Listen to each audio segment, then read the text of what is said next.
Junior Achievement of Greater Cleveland and Citizens Bank presents JA Personal Finance, Session 1, Earning, Employment, and Income.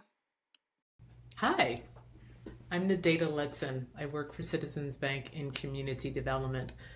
My job is to connect the bank with opportunities in the community to make loans, to make investments, and to provide services, including volunteerism type services like the one we're doing with you through Junior Achievement. Junior Achievement's been around for a long time, but I don't want to take for granted that you know about the organization. So, Junior Achievement is an organization that is truly dedicated to inspiring and preparing young people like yourselves to be successful in our global economy. Over the next several weeks, my colleagues and I will join you as you complete the JA Personal Finance program. But before we begin that, and also before I introduce one of my colleagues, let me tell you a little bit about myself. I was born in Cleveland. I grew up in East Cleveland. I went to Shaw, and in fact, Shaw High School. That's my senior class photo right behind me. My first job was a front counter cashier at McDonald's in my neighborhood, and it was there that I learned that I have a passion for helping people. I love meeting and learning about different people, from the customers who came into the doors every day to the colleagues that I worked with on multiple shifts, from the franchisees or the business owners of the McDonald's in the neighborhoods across our community. In fact, had the opportunity to learn from one of the most successful franchise owners at the time. Most of all, I liked earning money while doing something that I enjoyed. I also learned that I didn't like working in the same place all the time, or wearing the same uniform or type of uniform all the time, or standing on my feet for long hours, or, well, let's just leave it at that. But I just needed variety. I learned that I needed variety in whatever job or jobs that I would have. I also learned that I would need to increase my income a lot in order to gain and maintain the lifestyle that I began to envision for myself and my family. This is why the topic of personal finance is so important to me. And as you'll begin to see as we complete the program together, your personal finances will affect your quality of life, as well as determine how you get what you want and what you need. So I have a question for you. When you think of the term personal finance, what comes to mind?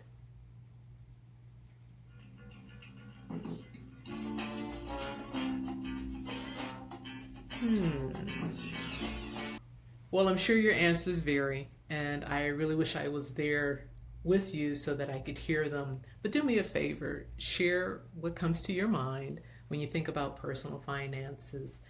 Share those thoughts with your friends, with your classmates, with your family members, and certainly with your teacher. I have another question for you before I introduce my colleague, Keisha Wilson. This question: what do you think might be included in a program about personal finance? If you said earning money, you're absolutely right. Budgeting money, saving money, establishing and maintaining or managing credit, managing debt. You might also think about protecting your finances, shopping wisely, and investing money for future growth. These are topics that we will cover together during this program in-depthly over the next 4 sessions, and certainly you can cover them more in-depthly in the self-guided materials that are provided. Sounds good? Great. So allow me to introduce you to my colleague, Keisha Wilson, and then we'll come back and we'll continue with the session. Hey everyone, my name is Keisha Wilson and I'm a retail banking branch manager at Citizens Bank with the title of Vice President. I'm so excited to be here today discussing earning and employment and some strategies I've taken along the way. Before I get started, a little about myself. I was born in Cleveland, Ohio, but I was raised in Shaker Heights, and I attended Shaker High School. One of my favorite courses was marketing education. And in that particular course, we were faced with two major tasks. Number one, we had to gain employment for the duration of the school year. And then number two, we had to create a life plan and begin saving toward it. Now, as you can imagine, at 16, trying to think about what you want your life plan to be could be a little overwhelming. However, one thing that I always knew is I wanted in life two things, a nice house and a nice car. Those were my two things that I planned for, nice house, nice car. And then again, one of the requirements of the course, you had to have gainful employment.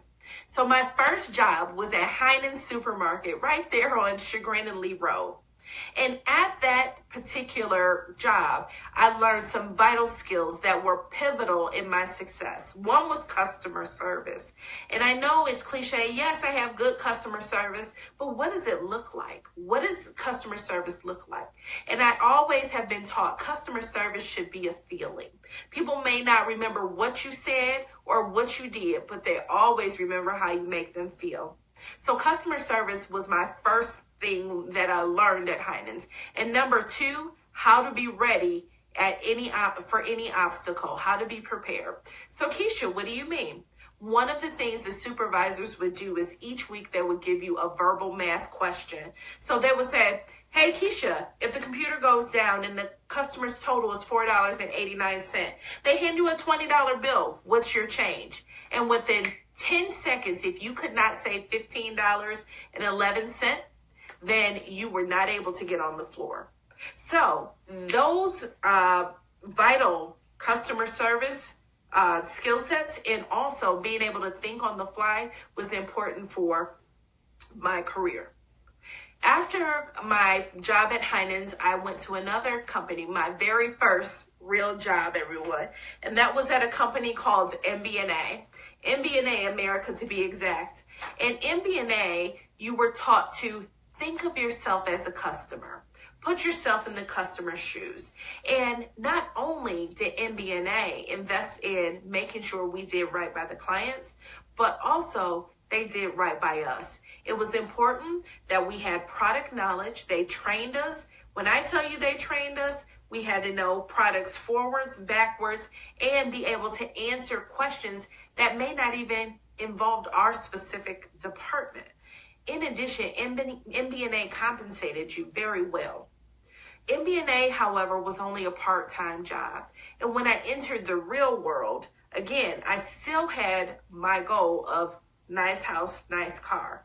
So after I left MBNA, I started working full-time. That full-time employment, I can recall going to another bank. In that bank, that was the first time I heard of something called a 401k. So I was like, wait, so what you're telling me is I not only get paid my base pay, but if I stay here long enough, the company is going to match whatever I contribute? Okay, I'll take this job. It was a no-brainer to me because it was helping me build that income, and that income was helping me prepare for my life goals, right? So it's important to have that income and employment. Then after that particular job, I progressed rapidly. I had a mentor there. They assigned me a mentor, and that mentor, I can remember, it sticks in my head. He would say, first year, learn the job. Second year, master the job. Third year, look for other opportunities. And I followed that blueprint. My first year, I was a collector. My fourth year, I was a quality monitor. So I monitor phone calls. My Seventh year from there, I became a supervisor. Then I became a retail branch manager. I became an officer of the bank. Then I became a vice president of the bank, or excuse me, assistant vice president. And when I left that company, I became a vice president. So it was important for me to progress throughout the company. And, you know, life skills have taught me with jobs, you want to make sure that you are a part of the solution, not a part of the problem. Have tangible ways that we can improve or companies can improve. And then, you know, make sure that you are taking advantage of offers that the companies are providing you, like a 401k. That's, you know, a part of your benefits package with income. So what I will tell you is it is important to make sure you're saving for your future. Thanks, Keisha. We'll see you later on in the program. You know, as Keisha began talking about her career moves and her promotions, I don't know about you, but I also began to think that, or at least assume that she began to make more money or received additional compensation over time. And so it leads me to this question, and I'd like to know what you think about it. So do you think it's true or false that the more money you make, the less you have to worry about your finances? True? False? Well, for those who think it's true, not quite. It's actually false. And let me tell you why. Because not having money to pay for the things you need can be very stressful. So even people who make a lot of money can still have financial stress. And to drive home that point, I want to share a video with you about how the NFL helps keep its players from going broke. Is it possible to spend $110 million in a decade? It's so hard to believe that people would go broke. How does that happen? Many athletes are at a high risk of going bankrupt.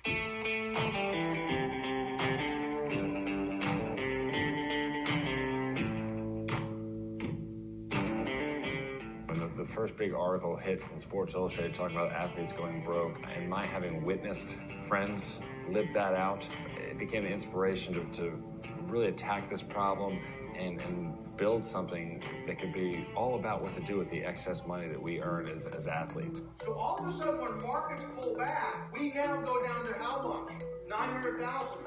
The Personal Finance Bootcamp, it's in its second year. We've doubled the attendance since last year. We only started with 20. This year, we're over 40 people. We're basically here to teach the guys, look, with the time value of money, it's actually an amazing opportunity to get all these cash flows early in life, get guys to think about their finances beyond this year, the next 5 years, but really look at it over a lifespan. You have the opportunity to set up generations of your family. One of the biggest trappings for professional athletes is the fact that our pay is public knowledge. With that comes expectations not only for a lot of charity to newfound friends and family, but also for a lifestyle that you're expected to live. I think a lot of us who have played this game have watched close friends, families be torn apart by poor financial decisions. What we want to do here by including significant others is take this potential tension and turn it into an asset. We just think it's a much better potential for family sustainability and a happy long-term outlook.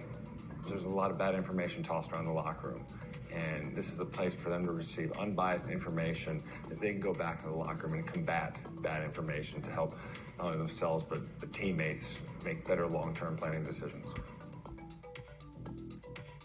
That was a really interesting video. I don't know about you, but as I was looking at it, I began to think about,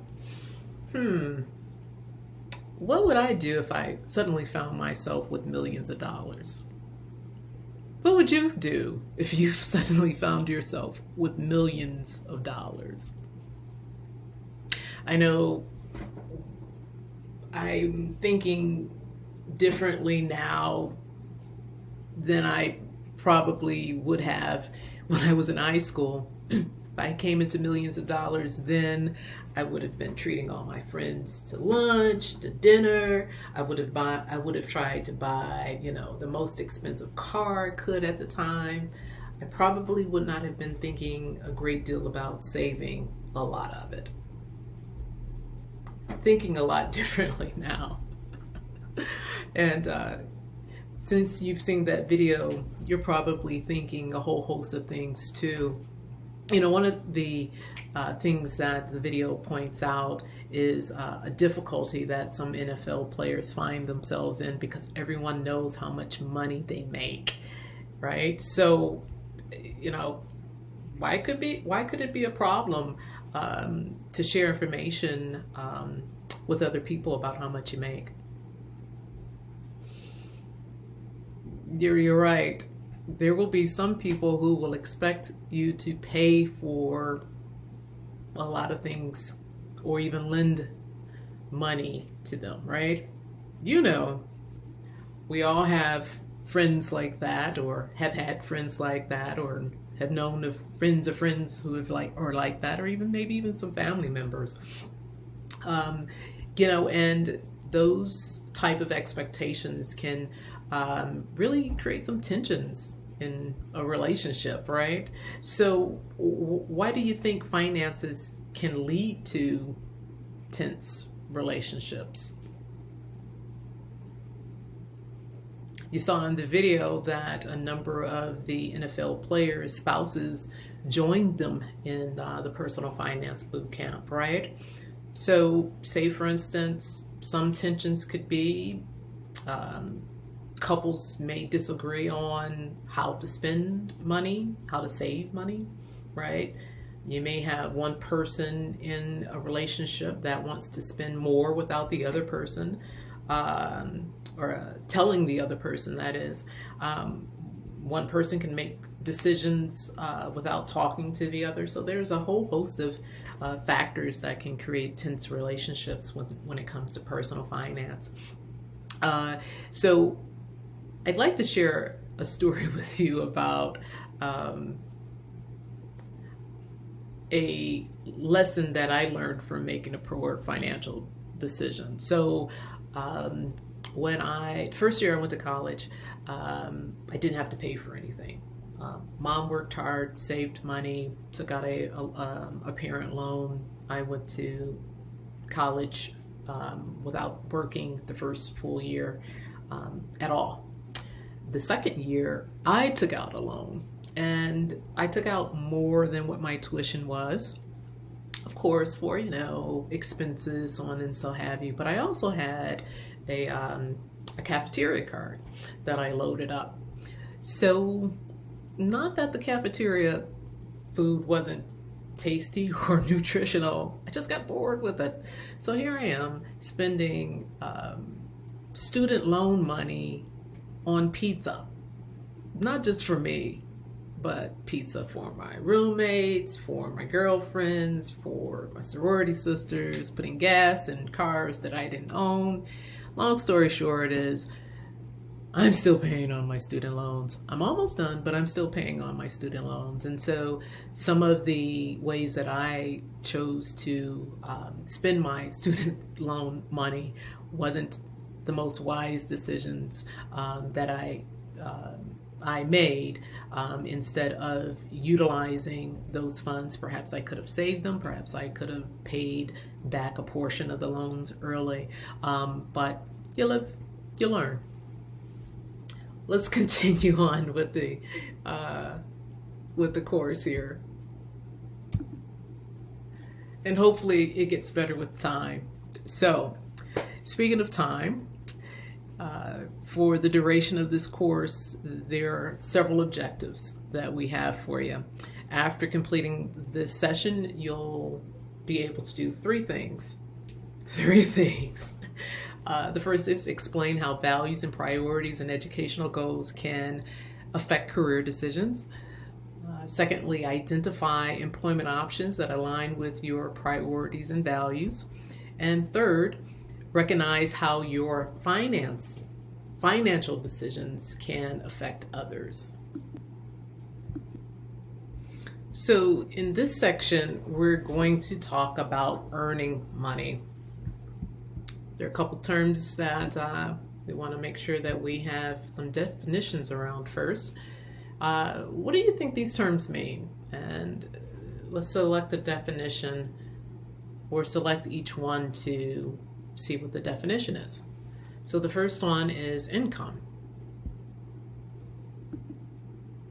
Income is money earned or received, including wages and gifts. And then we have priorities. Priorities are the choices that are most important when compared to others. And then third, values. Values are strong beliefs and ideas that influence one's choices. So, the first thing we have to consider when thinking about our personal finances is developing a personal finance plan, right? And so the first thing we do when we're developing a personal finance plan is decide how we're going to earn money that we need for a comfortable life, right? And so this means including, what kind of work would you like to do, and understanding the education and the training that's required of it.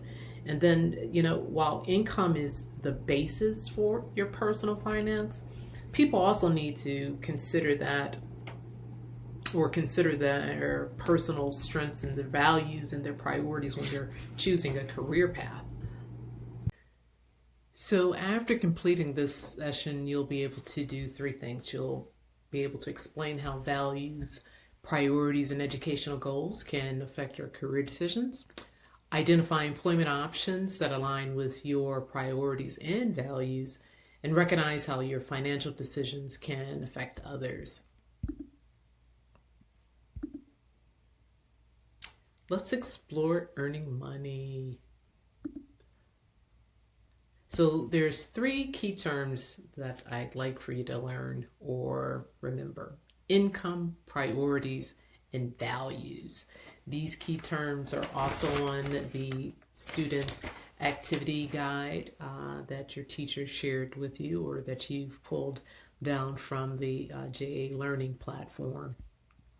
I'll open up each one of them and you can read the definitions for yourself. This is income.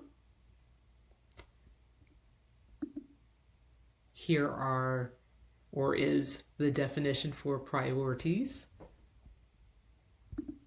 and values. So you might ask, what are some of the things you might consider when deciding how to earn money that you need to take care of yourself? And I would suggest to you that you think about what's interesting to you. What are your interests? What are your strengths? What makes you happy? And think about how much education or training that's required for the type of job or jobs that you're interested in. You'll also want to think about how your values or how your values influence your priorities, right? So your values are your beliefs and your ideals, and these beliefs and ideals can help you determine what your priorities are. For me personally, I value family. I value being close to my family and my friends. I value helping people. I value learning and learning from different people, a lot of different people. I love learning different perspectives and trying new things and applying techniques, knowledge, skills, basically to help others. And those priorities or those values helped shape the career path that I've been on in community development. So let's go on to the next portion of this session. If you will pull out your handy dandy student activity guide, Earning Income and Employment. And during this exercise for the next 5 minutes, I'd like for you to read both columns, the priority value column, as well as the high growth career options column. And just go down the list and check all of the priorities or values that aligns with your interest. And then after you've done that, I'd like for you to go back and rank the items that you checked from 1 to 5, meaning 1 is your top rank, 5 is your lowest ranked priority. And then let's come back and share. All right, well, welcome back. So how fun was that exercise? Did you find it difficult to rank your top 5? I know I did. Just out of curiosity, how many of you ranked large salary as a priority, or making a difference, using your creativity, job stability, a job that allows you to work from home, working in the city, working outdoors, working indoors? Well, if you did that, then our job priorities and values are very much aligned. I had a challenge with ranking mine from 1 to 5, so I just left them blank. But as I look at the high growth career options next to the priorities and values that I ranked, and sounds like some of you did as well, you probably are considering or might be interested in exploring a career in healthcare, perhaps working in banking or finance. You may think about becoming a nurse practitioner. If you like using your creativity, maybe a video game designer is something that you'd like to explore, or becoming an accountant, or even working as a transportation engineer. And these are just a few high growth career options. It's not an exhaustive list, but they're just a few examples. Everyone's priorities and values are different. So it would be really cool if you'd share what your list is with your classmates and your friends. The educational choices you make can affect your future earning potential and job satisfaction. Based on a median income by education level, someone with a bachelor's degree will make more than $2,000 a month than someone who earned a high school diploma. So let's think about that. How would having $2,000 less every month affect the way you live? You might have to choose less expensive housing. You might not be able to afford a car.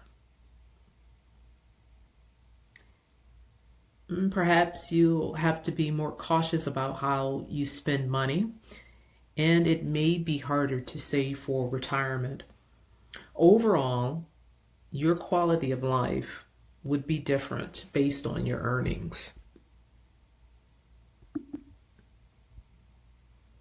The chart shows median wages for each educational attainment level. So that means that half of the people in each of these categories make more than the number shown on the screen, and half of them make less. There are some higher wage occupations at each one of these education levels. So, several examples. Commercial pilots and police detectives have a median income of about $80,000, right? And these jobs only require a high school diploma or an equivalent. Dental hygienists and funeral directors make more than $70,000. These jobs only require an associate's degree. Elevator installers and repairers have a median wage of more than $70,000 a year, and those jobs don't require any school beyond high school. Aircraft mechanics make more than $60,000 a year, and those jobs don't require a post-secondary degree. Lifetime earnings by educational attainment. On average, a person with a bachelor's degree or higher makes more than $30,000 more than a person with a high school diploma, and that equals $1.2 million more over a lifetime. More education doesn't automatically mean more money, so let's be clear about that. Nonetheless, it is important to consider the return on the investment when you're thinking about education. Not only going to college doesn't mean that you can't have a high-paying job. There are high-paying jobs for all education levels. So you might ask, well, Nadita, what are some of the costs that you should consider or I should consider when thinking about continuing my education? So beyond high school, you'll want to think of a host of things like there's a cost of tuition, books, room, and board.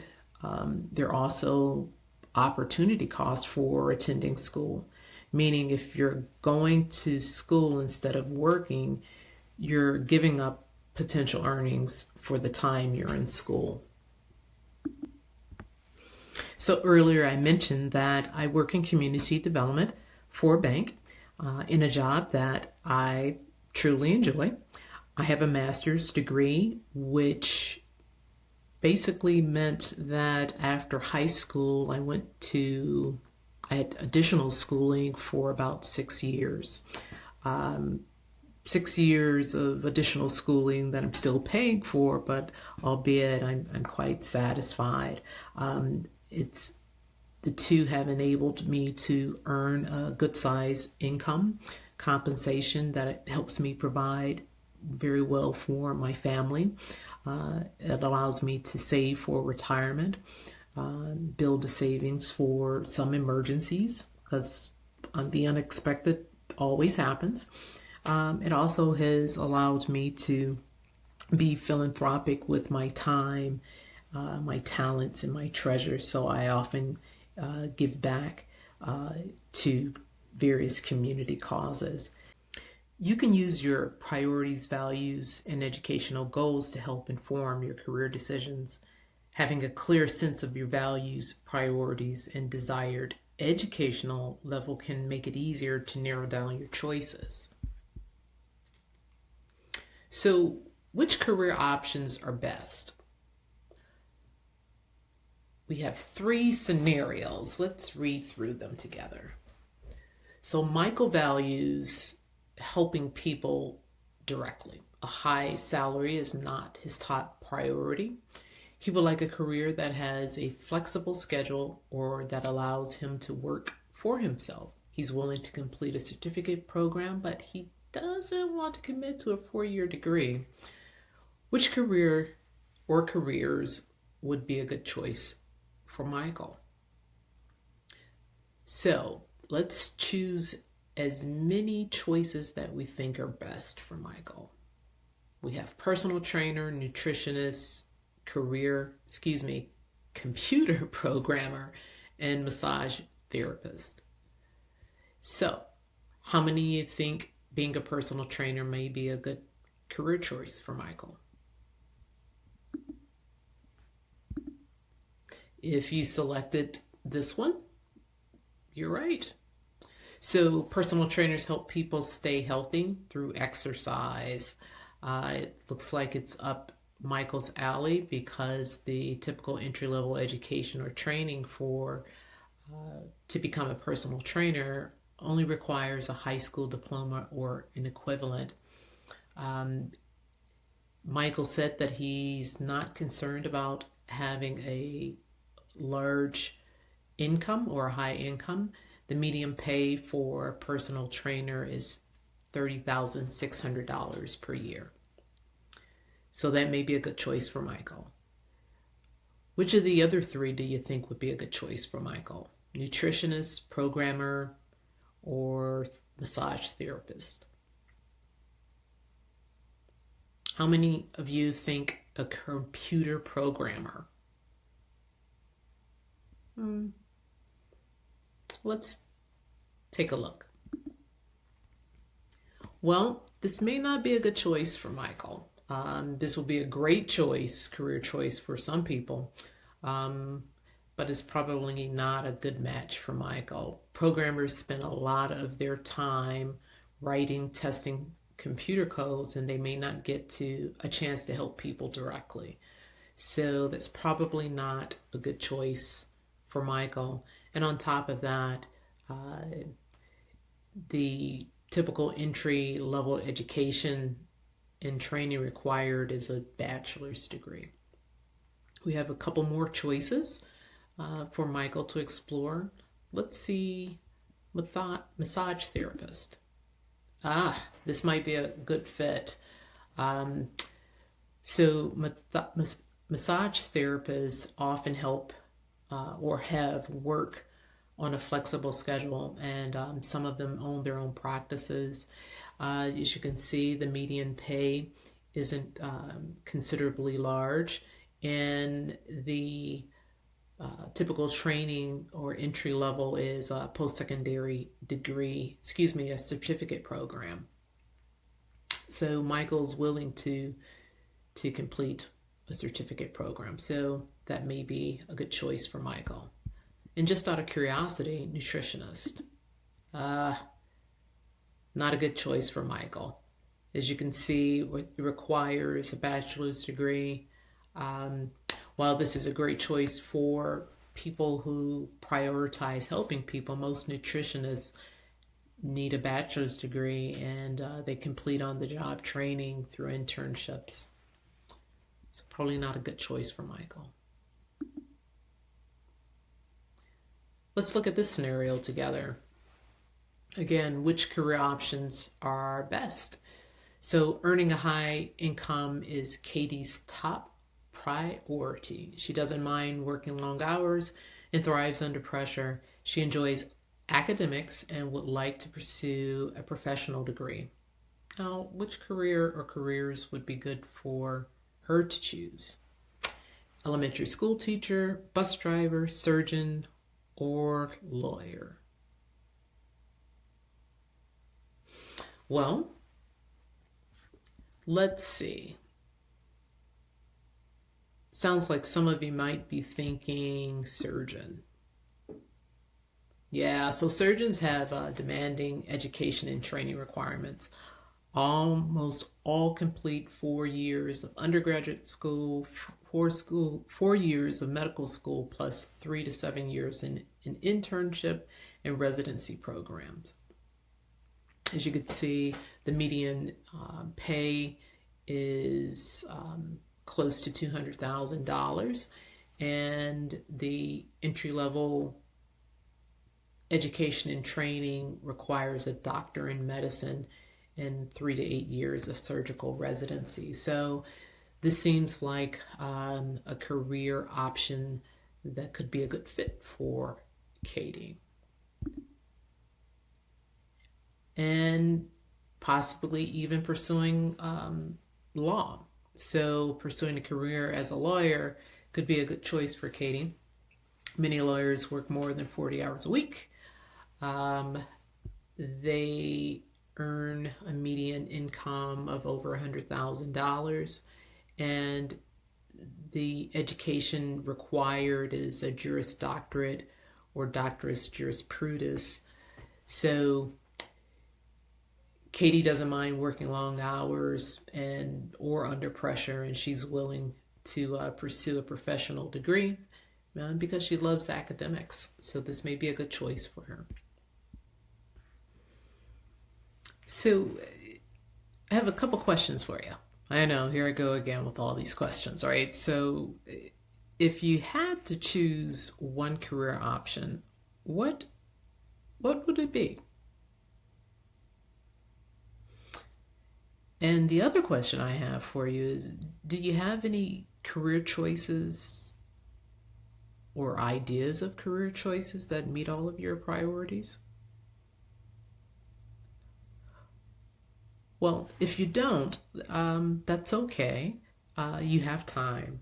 Let me share with you a quick story about how I got closer to the career choice that began to meet more of my priorities and my values. So right after college, I wasn't sure what I wanted to do. And I was interning with a consumer finance company. So I accepted an offer to work for this company full time. And let's say maybe a year and a half into the gig, I decided that it wasn't for me for many of the same reasons that McDonald's wasn't for me. And I shared that story with you earlier on. But particularly the reason why I left this particular job is that it wasn't fulfilling my desire and my values of helping people, not in the ways that I really thought would make a positive difference in their lives. So I resigned and enrolled in Cleveland State University, the Levin College of Urban Affairs, went there for 2 years, earned a master's degree in urban planning, design, and development. And while I was in school, I had several internships, paid internships, with various organizations that allowed me to test out different career options, be it in residential development, industrial redevelopment, as well as consulting to corporations, small and large, as well as nonprofit organizations and governmental entities. And during that time period, I began to get closer to what my passions were for helping people. And I felt as if that the experience of going back to school, changing my jobs, trying a couple different type of jobs while I was in school through my internships was well worth it. It helped meet a number of my priorities, like being able to take care of my family, being closer to my family and friends, serving my community, and various neighborhoods, including the one that I live in now. If you're interested, I encourage you to pull up this website. It's a website by the Federal Student Aid organization. College can help you turn your passions and interests into a career. And so as you're beginning to understand what your interests are, your priorities, your career goals, you can look at this website and basically insert some of your interests. And the website will not only pull up potential jobs or career paths that meet your interests, it'll also share with you the skills and knowledge that you would need to hold the profession in that career, the educational level that you need to attain, about the average salary that a person working in that field would earn, and to what degree that particular career is in demand in the future. Hello again. Let's discuss personal finance and healthy relationships. So, true or false? Get myself out of the way there. The decisions that you make about your finances, like how you earn an income, only affects you. True or false? Well, if you answered false, you're correct. So the decisions that you make about your personal finance can affect a lot of people, like your family, your friends, and people you may not even know yet. So, whom will this decision affect? Let's go through these scenarios and decide who's affected by each of these decisions. I'm planning on taking classes at a local university. I want to continue to live at home to save money. Who will this affect? Let's see. So the choice to live at home affects everyone living at your home as well as yourself. So you have to talk to the people you live with, and that may be your parents. You have to discuss whether you will be responsible for any household expenses. I'm finishing a certification program. Tongue-tied. So I can start working as soon as I graduate. I need a car to get to work, but I need someone to co-sign for me. Who will this decision affect? Let's see. So whoever co-signs for your loans will be affected by that decision, possibly for years to come. So if you miss a payment, your co-signer will be responsible for paying your payment. So the co-signer's credit can also be affected if you fail to make payments. And later in the series, we'll talk about the importance of credit and managing credit. In this scenario, whomever the co-signer would be may not be too happy about getting a ding or having their credit rating score go down because you missed a payment. Who will this decision affect? Now, let's move myself out of the way again. So I'm planning on getting a master's degree after finishing my bachelor's. Good stuff.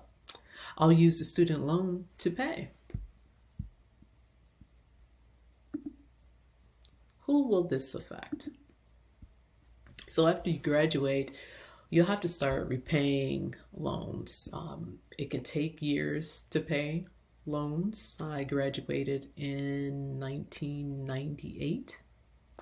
I am still paying on my student loans in 2020.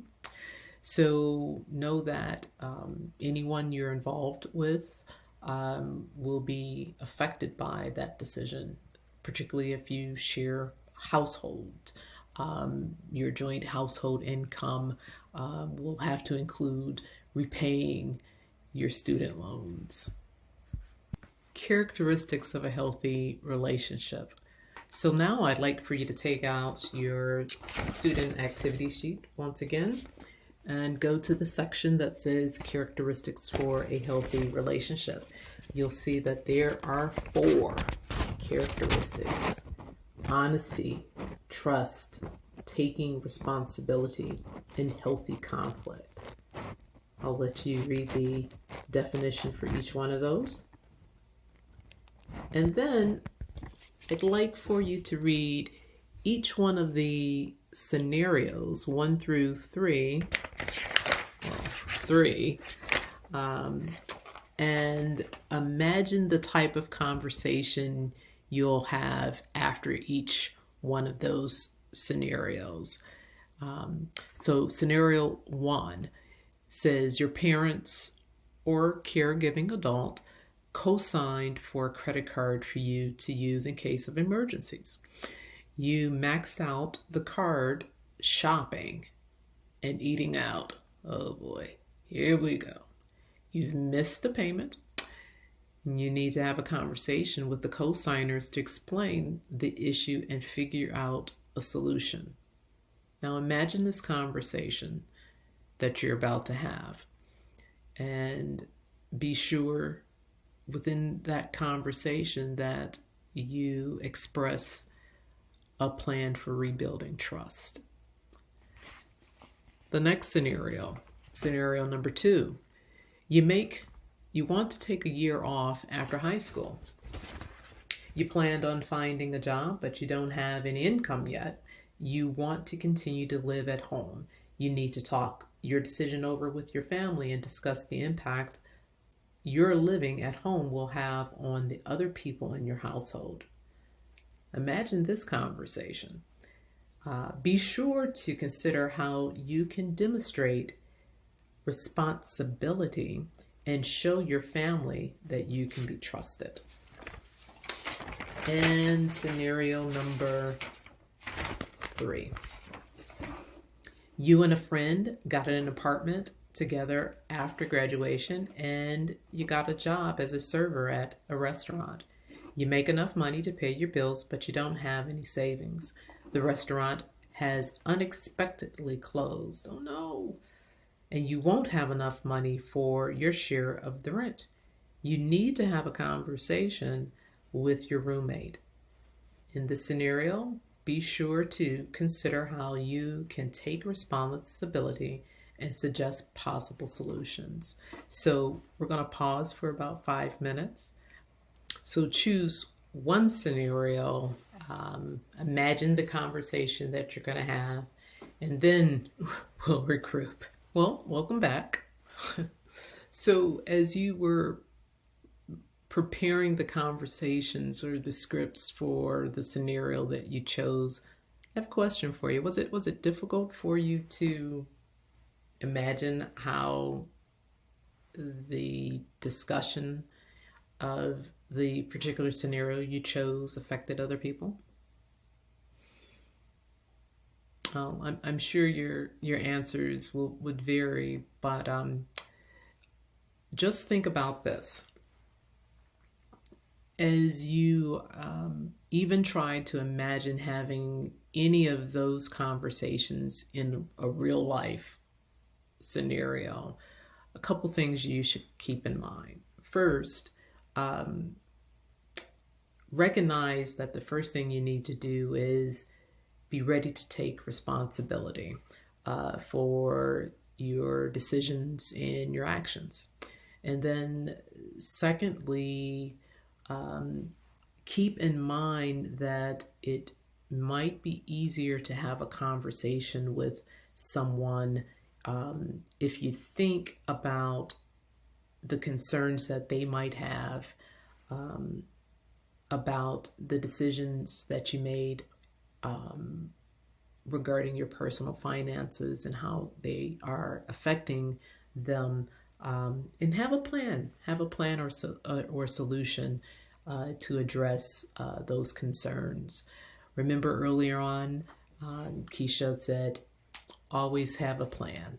Always have a plan. Come to the table with solutions. Be prepared to take responsibility for your actions. So these scenarios actually reminds me of a real life scenario that I had. So my first car was co-signed by my mom. I didn't stop paying for that car until I was out of college, and I paid for the payments most of the time. But I'm sure every now and then I might have missed a payment. Maybe my internship check was a little light. Maybe I didn't make the most wise decision with the wages that I was getting from my part-time jobs while I was in school. And certainly because mom co-signed, those missed payments negatively affected her credit. The more that I began to understand the impact of my actions, the more responsible I became in making sure that I was paying my bills on time. And I had these conversations with my mom about, getting better at it, budgeting my money better, paying my bills on time, establishing a little bit of a savings so that, when my paychecks were a little lighter sometime, or the student loan dollars didn't come in exactly when I thought they would, or I would have a little bit of cushion so that I could pay those bills on time. pay that payment on time, and not only continue to work to build up my credit, but also to help repair hers. So let's wrap up. So what did you learn? Well, you learned at least 3 things during today's session. The first is deciding how to earn an income is one of the first steps in personal finance. That you should consider your priorities, values, as well as educational goals when considering career opportunities, and that your decisions can affect people you have relationships with, not only the people you have relationships with now, but those with whom you have relationships with well into the future. So, congratulations. We just completed the first session of the JA Personal Finance curriculum. My colleagues and I had a lot of fun, and we look forward to visiting with you again next week for session number 2.